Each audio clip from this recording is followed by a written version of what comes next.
클로봇이 2천억 상당의 유상증자를 발표했죠. 2천억 규모의 유상증자를 했는데 무조건 위험한 거냐? 그런 것만은 또 아니에요.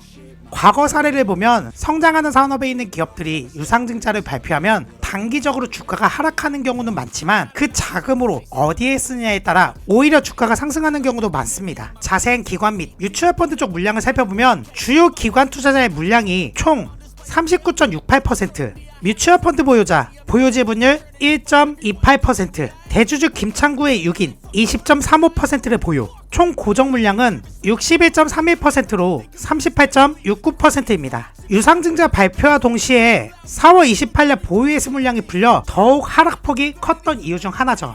지금 기관과 VC 물량은 10월 28일 날 해제가 되었지만 VC가 매도하지 않은 물량은 11에서 15% 정도로 VC 지분 물량의 10% 이상은 오버행이라고 볼 수 있습니다. 즉 VC는 비상장 때 투자에 보호예수 해제가 되는 시점에 투자금을 회수하는 엑시트라는 걸 하지만 보호예수 기간이 끝났음에도 안 했다는 건 조만간 이 물량이 시장에 나올 수 있음을 의미합니다.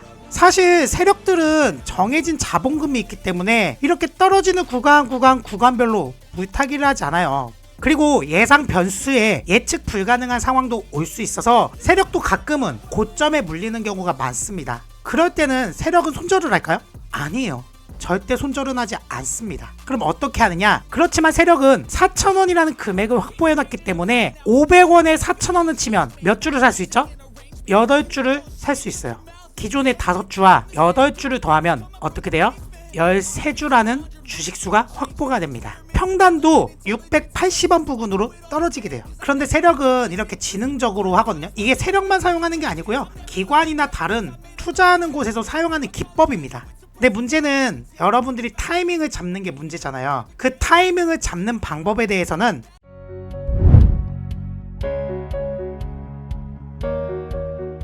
금일 클로봇이 7% 가까운 반등에 성공하며 많은 분들이 이 구간에서 추가 매수해야 되는 거 아니냐 이렇게들 이야기 많이 하시는데 지금 이 구간은 추가 매수를 해야 되는 자리가 아니고요. 관망을 하셔야 되는 자리입니다. 그 이유가 왜 그러냐면 주가는 하락 후 횡보 기간을 걸쳐 상승을 만듭니다. 즉 지금 장대 양봉이 나온 자리에서 이 하락 구간에서 매수를 한다라는 거는 방향성이 정해지지 않은 상태에서 추가 하락에 대한 위험성이 존재한다라는 거죠. 이게 무슨 말이냐면은 주가는 캔들과 거래량을 가지고 추세를 판단한다는 말이에요.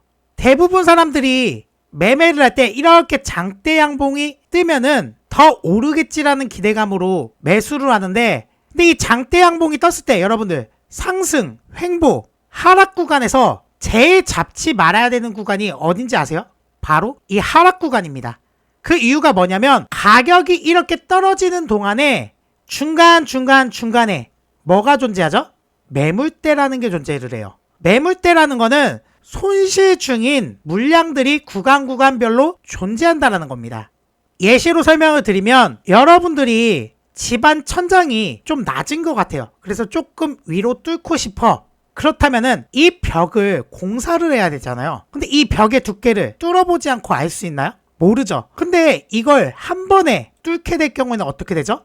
파편들이 우수수수 떨어지면서 파편들로 인해서 내 머리를 맞아 크게 다칠 수 있단 말이에요. 그럼 내가 다치지 않기 위해서는 어떻게? 조금씩 뚫어봐야 된다는 겁니다. 그렇기 때문에 지금 가격이 하락한 시점에서 무작정 이 구간별로 얼마나 매물대가 쌓여있는지 모르는 상태에 무작정 진입을 하면 다시 한번 이 물량 파편들로 인해서 추가 하락이 나올 수 있는 구간이라 제가 함부로 진입을 하지 말라고 말씀드린 거고, 오늘 상승 요인으로 조금 살펴보자면 코스피는 6% 가까운 상승을 보였고 코스닥은 4% 이상의 상승을 보였습니다. 그 이후로 미국과 이란의 휴전 소식이 전해지면서 증시가 상승을 했던 겁니다. 즉 이 클로봇으로 인해 호재가 나온 게 아니고요. 증시가 상승을 했기 때문에 올라간 현상이라고 볼 수 있어요. 그리고 거래량 자체가 만약 클로봇의 호재였다면은 앞전에 거래량만큼의 힘이 나와줘야 되는데 보시면 아시겠지만 그 거래량이 미미하잖아요. 그렇지만 주가는 7% 가까운 상승을 했다. 그 의미는 매도자는 이제 하락하는 구간에 전부 다 빠졌지만 매수 물량이 조금만 들어와도 가격은 훅훅 올라간다는 뜻입니다. 이해하셨어요? 그래서 오늘은 여러분들과 함께 이 차트를 가지고 어떻게 대응을 해야 되는지에 대한 방법을 이야기해 보도록 할 테니까요. 영상 시작 전에 화면 조금만 내리시면 구독과 좋아요 버튼 한 번씩만 꾹 눌러 놓으세요. 여러분들의 구독과 좋아요, 알림 설정은 영상 제작에 큰 힘이 되니까 많은 참여 부탁드리고, 차트의 흐름을 판단하기 위해선 가장 중요한 거는 이 캔들과 거래량, 주기 설정이 가장 중요합니다. 제가 지난 영상에서도 굉장히 주식 강의를 하면서 많이 설명을 드렸지만 이 캔들과 거래량, 주기 설정은 각각의 역할을 하기 때문에 여러분들이 꼭 보셔야 된다라고 이야기 드리는 게, 캔들 같은 경우에는 차량으로 비교하면 내비게이션 같은 역할을 하고요. 거래량은 연료 역할을 합니다. 그리고 주기 설정 같은 경우에는 이 내비게이션의 구체적인 방향성을 제시하는 거죠. 이게 무슨 말이냐면, 우리가 서울에서 부산까지 차량을 몰고 갈 거예요. 그럼 가장 중요한 게 뭐겠어요? 당연히 목적지 설정이죠. 그리고 두 번째가 바로 연료 체크입니다. 차량을 몰고 가다가 중간에 연료가 없으면 우리는 어디를 들어가나요? 휴게소로 들어가서 차량을 충전합니다. 그러면 그 도로에 구체적인 지도를 표기해 주는 게 바로 주기 설정이에요. 대부분은 장대 양봉이 떴을 때 무작정 진입을 하시는 분들이 많은데, 장대 양봉이 떴을 때에도 우리가 상승 시점이냐 횡보 시점이냐 하락 시점이냐에 따라서 들어가는 타점이 다릅니다. 지금 이렇게 봐서 뭐 장대 양봉인지 아닌지 모르시겠다 하시는 분들도 계실 텐데, 다른 봉들에 비해서 좀 작기는 해요. 그렇지만 기본적으로 5%에서 10% 이상은 장대 양봉으로 보고 있습니다. 아까 이렇게 가격이 떨어지는 하락 구간에서 잡지 말라는 이유는 제가 충분히 설명드렸죠. 이 구간별로 매물대가 있기 때문에 이 매물대를 소화해주기 위해서는 횡보 기간이 만들어지고, 매물대가 전부 소화가 되면 그때부터 상승 흐름이 만들어져 하락 구간에서 장대 양봉이 나왔다라는 거는 이제 바닥을 다지겠다라는 의미거든요. 그렇지만 현재 구간에서 완전히 바닥을 다졌다라고 하기에는 기간이 너무 짧고, 이 매물대를 한 번에 소화해 줄 경우에는 세력도 정해진 자본금이 있기 때문에 여러분들도 똑같을 거예요. 싸게 사서 비싸게 팔고 싶지, 비싸게 사서 수익도 얼마 못 본 채 매도를 하고 싶진 않잖아요. 그럼 이 매물대를 받아주기 위해선 테스트라는 걸 합니다. 횡보 구간에서 만들어지는 테스트봉이 바로 이렇게 윗꼬리가 길게 달린 영망치형이 많이 만들어져요. 대부분 이게 매집봉이라고 이야기하는데 매집봉이 아니고요. 개인들이 지쳐서 매도를 할 때 세력들은 이 구간에서 전부 받아주고 중간에 1억에서 2억 내외로 고가 매수를 합니다. 그럼 가격이 빵 올랐다가 매물대가 맞는 구간에서 매도 물량이 많이 나올 거예요. 그때 이렇게 윗꼬리가 달리면서 가격이 무너지거든요. 그렇게 해서 이 구간에는 매물대가 많으니까 조금 더 개인들을 털어내가면서 횡보를 시켜 가는 구조입니다. 그렇기 때문에 여러분들이 가장 크게 수익을 볼 수 있는 구간은 횡보 구간에서 잡으셔야 되고요. 두 번째 안전한 구간이 상승 구간입니다. 상승 구간은 이 하락하는 물량을 전부 다 소화를 하고 손실 중인 물량을 전부 다 소화해서 더 이상 떨어질 물량이 없는 구간이에요.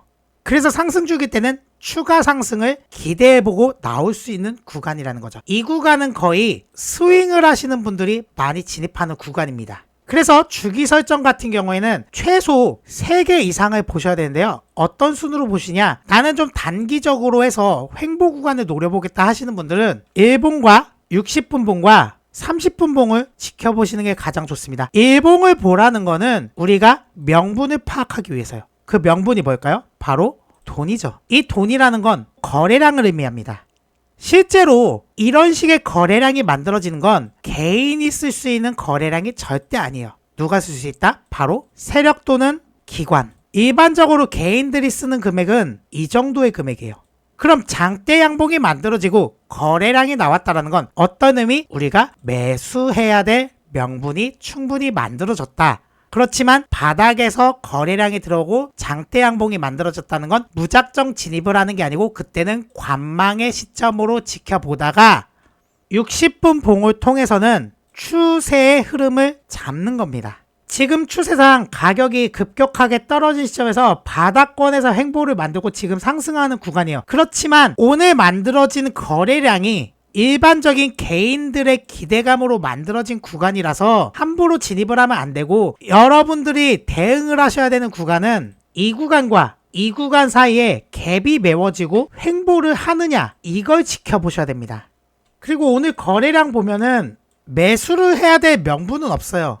이 45,000원과 5만원 사이를 횡보 구간에서 흐름을 지켜보시고 30분 봉을 통해서는 뭘 잡느냐? 바로 타점을 잡는 겁니다. 그래서 제가 주기 설정은 최소 3개 이상은 보라고 말씀드린 거예요. 여기까지 이해하셨나요? 여기까지 이해하셨으면은 영상 화면 조금만 내리셔서 구독과 좋아요 한 번씩 눌러주시고요. 여러분, 주식을 잘하는 사람은 과연 어떤 사람일까요? 똑똑한 사람?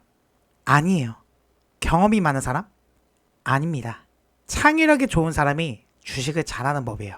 이게 무슨 말이냐면 단순하게 차트를 가격 위주로만 생각을 한다면 수익을 낼 수 없습니다. 그 이유가 차트는 심리 싸움이에요. 이 심리라는 거는 돈이 들어오고 나가는 적을 파악을 해서 내가 진입해야 되고 빠져야 되는 시점을 알아야 되는데 대부분의 사람들은 이 거래량에 대해서 그렇게 중요하게 생각을 하지 않아요. 말로는 거래량은 당연히 봐야 된다고 하지만 이 거래량을 어떻게 해석해야 될지를 잘 모르고 있거든요. 차트의 오류에 대해서 제가 좀 예시를 들어드릴게요. 우리 미제 사건을 조금 가지고 이야기를 해볼게요. 2000년대 전까지만 하더라도 경찰들의 수사 방식이 뭐였죠? 현장 중심. 이런 식으로 수사를 하다 보니까 미제 사건도 많이 늘어났고요. 억울한 사람도 옥살이를 많이 했습니다. 그 이후에 뭐가 등장했냐? 프로파일러가 등장을 했죠. 프로파일러는 어떤 사람들이죠? 현장과 범죄자의 심리를 분석해서 행동 패턴과 범행 장소를 특정을 하잖아요. 마찬가지로 지금 여러분들이 기존에 차트를 보셨던 방법이 이 현장 중심으로 보다 보니까 범행의 심리 상태나 언제 범행이 다시 일어날지 이런 것들을 전혀 파악을 하지 못하기 때문에 지금까지 매매를 하셨을 때 잃을 수밖에 없었던 구조예요. 차트에서는 이 심리를 해석해야 우리가 어떻게 대응할지를 생각을 할 수 있어요. 그래서 프로파일러들이 이 사건에서의 범죄자의 심리 상태나 행동 반경을 분석해 범인을 특정하잖아요. 마찬가지로 차트에서도 그런 게 필요하다는 거예요. 금융시장도 지금 흐름이 조금 바뀌고 있거든요. 과거에는 재무제표 위주, 회사의 건실함 이런 것들로 파악을 했지만 그게 안 된다라는 거를 증권사나 기관들도 깨달은 겁니다. 왜? 이 회사의 가치가 절대적이라면 주가가 고평가가 되고 저평가가 발생하는지에 대한 내용을 한번 풀어봐라 이야기했을 때 이 내용을 서술할 수가 없어요. 왜? 개인들이 기대감으로 움직이는 걸 이걸 절대적으로 수치화할 수 없다라는 걸 깨달은 거죠. 그래서 대학에서도 뭘 가르치냐? 투자 행동 심리학이라는 걸 가르칩니다. 재무제표와 회사의 호재 이런 것들도 중요하지만 결국 주가는 개인과 기관, 세력이 만드는 거라 이 심리를 파악할 줄 알아야 대응을 할 수 있다는 거를 알기 때문에 과목을 대학에서도 필수 과목으로 집어넣은 겁니다.